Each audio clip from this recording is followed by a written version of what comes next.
Hello everyone, welcome to Star IQ. Star IQ के इस video platform पे आप सभी का बहुत बहुत स्वागत है। प्यारे बच्चों, अभी रिसेंटली एक पंजाब पटवारी का पेपर हुआ और उसमें कुछ कंप्यूटर के क्वेश्चन पूछे गए। ये क्वेश्चन बेहद इंपॉर्टेंट लगे मुझे, इस करके मेरा दिल किया कि मैं इन्हें आपको सॉल्व करवाऊं, क्योंकि ये आने वाला जो आपका एसआई का या कांस्टेबल का या पटवारी का या सीईटी का जो भी एग्जाम होगा, उनमें आप लोगों को ऐसे क्वेश्चन देखने को मिलेंगे। क्यों देखने को मिलेंगे? क्योंकि ये जो क्वेश्चन है ये ऑलरेडी हरियाणा के अंदर भी ऐसे ऐसे रिपीट हो चुके हैं। तो बेहद इंपॉर्टेंट सा सेक्शन है, बहुत ही इंपॉर्टेंट सा वीडियो क्लिप है। ध्यान से मन लगा के सुनिएगा और अपनी समझ को बढ़ाने का प्रयास कीजिएगा। हाँ, जिस बच्चे ने कंप्यूटर का कोर्स ले रखा था उसको तो निराशा बिल्कुल हाथ नहीं लगी, क्योंकि ये वही क्वेश्चन है जो मैंने अपनी थ्योरी के अंदर करवा रखे हैं। मैं आप लोगों से फिर से रिक्वेस्ट करूंगा कि आप लोग अपने प्रिपरेशन तो करते ही हैं। देखिएगा, आप लोग घूमते हैं कि कभी कोई किताब लेके आते हैं, कभी किसी कोचिंग में पैसा देते हैं। तो 249 रुपए का एक चुटकू सा बैच है यार, एक इतना आप लोग लीजिएगा और आप लोगों को सच में बहुत ज्यादा इस चीज से बेनिफिट मिलेगा, ये मेरा 100% दावा है। एनीवे, एक क्वेश्चन पूछा गया था 66 नंबर से। देखो, ये पंजाबी और इंग्लिश लैंग्वेज में है, मतलब हिंदी लैंग्वेज नहीं है, पर कोई बात नहीं, हमें पंजाबी पढ़नी नहीं है, हमें इंग्लिश से ही काम चला लेना है। All the logical and mathematical calculation done by the computer, जब जितनी भी कैलकुलेशन होती है आपकी कंप्यूटर के अंदर, मतलब मैथमेटिकल होती है और के साथ में जो लॉजिकल कैलकुलेशन होती है, ये किसके द्वारा होती है कंप्यूटर में?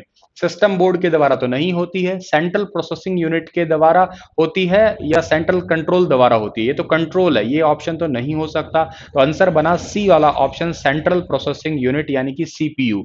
सीपीयू के अंदर एक्चुअली आपका एएलयू होता है, यानी कि अर्थमेटिक लॉजिक यूनिट होता है। अर्थमेटिक का काम होता है मैथमेटिकल कैलकुलेशन सॉल्व करना, और लॉजिकल का काम होता है less than, greater than, equal to, not equal to, comparison वाला फंक्शन सॉल्व करना। तो सी ऑप्शन इसका बिल्कुल एप्रोप्रिएट था। आसान सवाल था, इजिली आप लोग इसे भी कवर कर पाए थे। Which of the following is not one of the four major data processing function of a computer? हमसे पूछा है कि इनमें से डेटा प्रोसेसिंग का फंक्शन कौन सा नहीं है कंप्यूटर का? गैदरिंग डेटा, बिल्कुल ये तो फंक्शन होता है, डेटा को गैदर तो करना पड़ेगा। एक बी ऑप्शन दे रखा है, प्रोसेसिंग डेटा इनटू इंफॉर्मेशन, ये बात भी ठीक है, रो डेटा जो होता है उसको इंफॉर्मेशन के लिए प्रोसेस करना, ये तो एक मेजर फंक्शन है ही है आपका। एनालाइज द डेटा और इंफॉर्मेशन, नहीं, ये काम नहीं होता है प्रोसेसिंग का कि डेटा को एनालाइज किया जाए। एनालाइजेशन का काम कंप्यूटर का तो आप लोग अगर पर्टिकुलर सॉफ्टवेयर दोगे तो ही है, अदरवाइज एनालाइजेशन करने का मतलब नहीं है। आप चाहे बेशक उसमें 2 जमा 2 लिखो, चाहे 4 जमा 6 लिखो, कंप्यूटर को कोई लेना देना नहीं है, कंप्यूटर अपना काम करेगा ही करेगा। तो सी वाला ऑप्शन जो है इसका ठीक रहेगा हमारा। स्टोरिंग द डेटा को स्टोर करना प्रोसेसिंग का एक अहम फंक्शन है, बिल्कुल। जैसे आप इसे हार्ड डिस्क वगैरह में या कहीं पे भी आउटपुट टाइप पे स्टोर करके सेव करवाते हैं, तो नहीं है वो एनालाइज द डेटा और इंफॉर्मेशन। सी वाला ऑप्शन यहाँ पे हमारा वो बिल्कुल ठीक दिख रहा है हमें। अगला 68वां क्वेश्चन है। ये तो आसान सवाल था मेरे हिसाब से, किसी बच्चे को कंप्यूटर ना भी पढ़ा हो तो भी उसको आता था, ठीक है। डिलीट की जो होती है वो डेटा को डिलीट करती है, किधर से करती है डेटा को डिलीट? तो डेटा को डिलीट करने का काम करती है राइट साइड से। पता है ना आप लोगों को, अगर आप डिलीट करने लगोगे चाहे बैक स्पेस करो तो इधर से स्टार्ट होएगा और इधर से इस साइड जाएगा फिर ऐसे डिलीट करने के लिए, ठीक है ना। तो डिलीट की हो चाहे बैक स्पेस हो, वो राइट साइड से ही कर्सर से स्टार्ट होती है, ध्यान देना, लेफ्ट से नहीं होती है। मतलब एक आप साधारणतः समझ लो, किसी वर्ड के पीछे से स्टार्ट होती है वो वर्ड को काटना।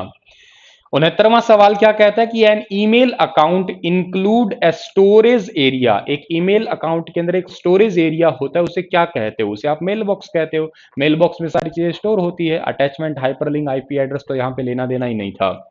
70वां क्वेश्चन क्या कहते हैं? Which key combination is use to insert a line break? दो लाइनें चल रही है, लाइन के बीच में एक लाइन को छोड़ देना है, तो लाइन ब्रेक के लिए आप लोग शिफ्ट प्लस में एंटर एक शॉर्टकट की यूज करते हो। अगर आपसे पेज ब्रेक पूछता तो आप कंट्रोल प्लस एंटर कह देते। कंट्रोल प्लस एंटर है पेज ब्रेक के लिए। लाइन ब्रेक का सही आंसर रहेगा आपका कौन सा? लाइन ब्रेक के लिए आपका सही आंसर रहेगा शिफ्ट प्लस में एंटर। बेहद ही प्यारा सा सवाल था, आप लोगों को अवश्य याद रखना है ये वाला।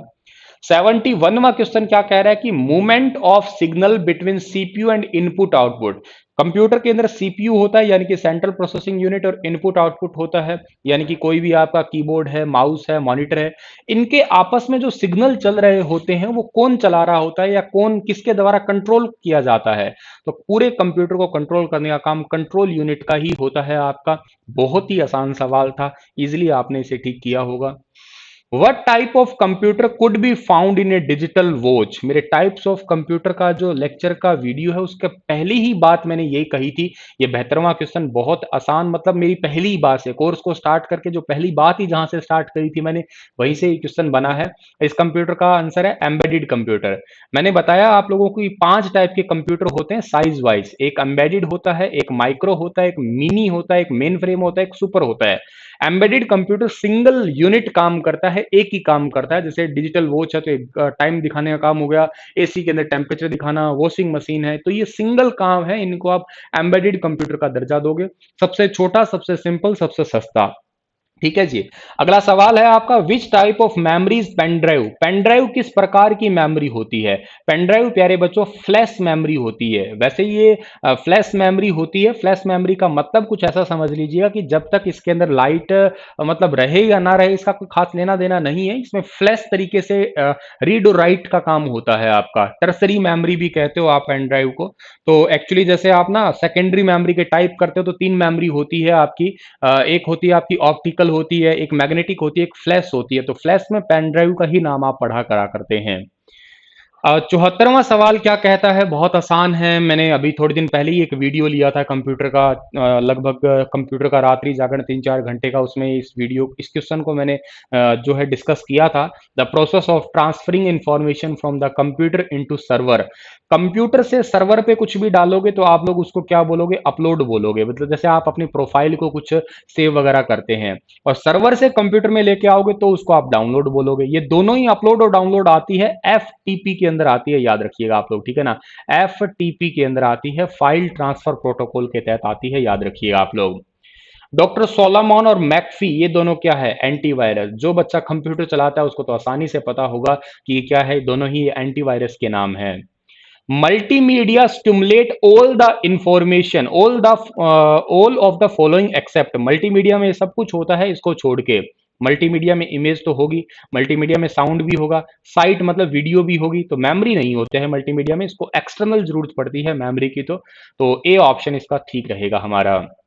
A word in a web page that when clicked open another document is called। ये रिसेंट ही क्वेश्चन हरियाणा के पेपर में भी आया था, रेडियोग्राफर में। सेम क्वेश्चन पंजाब में भी आ गया। तो देखिएगा क्वेश्चन तो सेम ही हैं आपके, इस करके आप इनको अच्छे से याद रखिएगा। इसका सही आंसर आपका हाइपर लिंक है। एक लिंक के माध्यम से कंट्रोल प्लस में के जो सॉरी कंट्रोल प्लस में जो हाँ के जो होता है ना, ये शॉर्टकट की होता है इसका।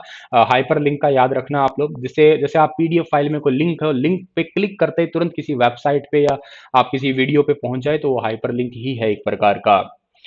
एमएस वर्ड में सुपरस्क्रिप्ट, सबस्क्रिप्ट और स्ट्राइक थ्रो मैंने अपने कोर्स में या अपने वीडियोस में, यूट्यूब फ्री वीडियोस में भी बहुत बार बता रखा है।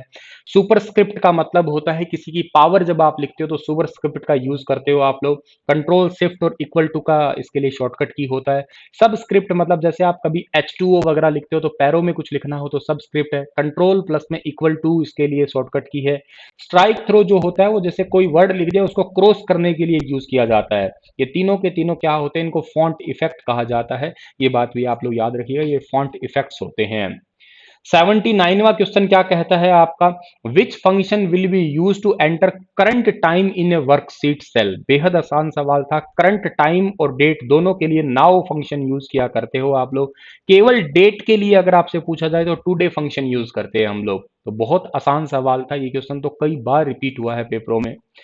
विच sign is use to specify a cell range. अपने कंप्यूटर के कोर्स में इसके प्रोग्राम भी करवाए हैं मैंने, और हरियाणा के पेपर में यहां से क्वेश्चन आया भी था आपका 80वें क्वेश्चन से। इसका सही आंसर ए ऑप्शन है। रेंज अगर दिखानी हो तो कॉलम को दिखाते हैं हम लोग। कॉलम जो होते हैं उसको कैपिटल से दिखाते हैं, कैपिटल ABCD से, और रो को दिखाते हैं 1 2 3 से। तो इन दोनों की रेंज को डिफाइन करने के लिए बीच में कॉलम लगाया जाता है। यहां से यहां तक इसको हिंदी में बोलो आप लोग।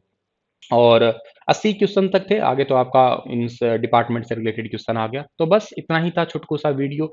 होपफुली आपको मज़ा आया होगा, बहुत कुछ सीखा होगा आप लोगों ने। कोई डाउट रहे तो कमेंट में लिख दीजिएगा आप लोग, शेयर कर दीजिएगा वीडियो को, चैनल को सब्सक्राइब कर दीजिएगा। मिलूँगा फिर जल्द ही। Thank you so much.